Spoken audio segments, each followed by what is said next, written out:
কিছু লাগবে? নামো। লাগবে না? এই ড্রাইভার সাহেব, গাড়িটা থামান তো।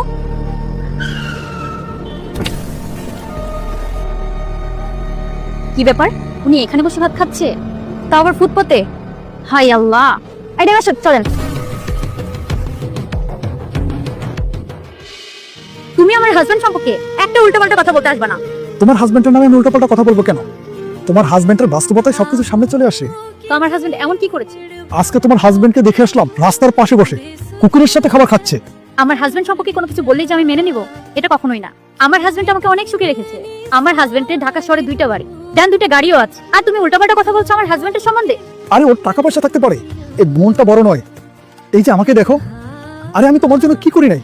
তুমি 2000 টাকা চাইলে আমি 5000 টাকা তোমার হাতে দিয়েছি, আর আমার সামনে তোমার স্বামীর প্রশংসা করছো। আফসোস তুমি আমাকে এখনো চিনলে না। এই শোনো, আমি তোমাকে চিনতে চাই না। আমি আমার জায়গায় বেশ আছি, আর পুরনো কথা সেটা আমি মনে করতে চাই না। কারণ এখন আমি আমার হাজবেন্ডের ঘর করছি। তুমি আর আমার সাথে কখনোই যোগাযোগ করার চেষ্টাও করবে না। আমার জায়গায় আমি অনেক ভালো আছি। ভালো থাকবে তুমি। এই দাঁড়ো,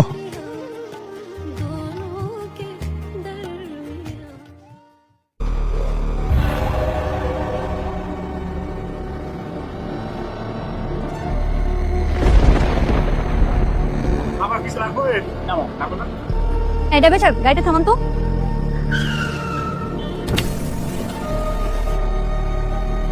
কি ব্যাপার, উনি এখানে বসে ভাত খাচ্ছে, তাও আবার ফুটপাতে? হাই আল্লাহ।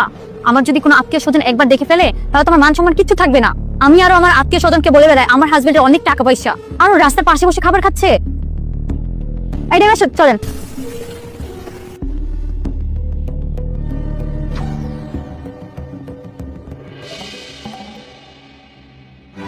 এই তোমার সমস্যা কি? মানে উপরে ফিটফাট আর ভিতরে সদরঘাট। এমন কি করেছি যার জন্য তুমি এই ধরনের কথা বলছো আমাকে? কি করেছো তুমি? করার কিছু বাকি রেখেছো? মান সম্মান সব গেল। তুমি রাস্তার ফুটপাতে বসে ভাত খাও কেন? তোমার কিসের এত অভাব? তোমার বাড়ি গাড়ি কোনো কিছুর অভাব আছে? তাহলে তুমি রাস্তার ফুটপাতে বসে ভাত খাবে কেন?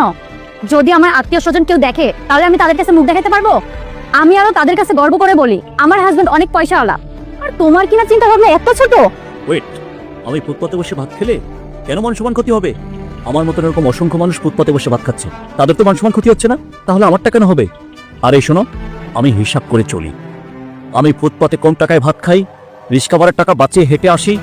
এত কষ্ট করছি তোমাদের জন্য, নয়তো তোমাদেরকে এত ভোগবিলাসে রাখতে পারতাম না। আমি তোমাদেরকে ভোগবিলাসে রাখছি, নিজে কষ্ট করছি, একটু হিসাব করে চলছি, তাতে মান সম্মান ক্ষতি হবে কেন? মানুষ হয়ে মানুষকে ছোট বড় করে দেখা বন্ধ করো। এই মানুষের কথা কানে না নিয়ে